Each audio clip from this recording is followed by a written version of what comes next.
वे जितने दृढ़ थे उतने ही कोमल भी। सिंह सा साहस और कमल सी करुणा। सूर्य का उदय हो, तेजस्वी और कांतिमय। उनके हाथों में धनुष, आंखों में अडिगता और हृदय में धर्म की ज्योति थी।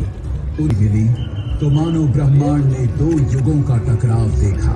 अहंकार बनाम आदर्श, माया बनाम मर्यादा पर पड़े।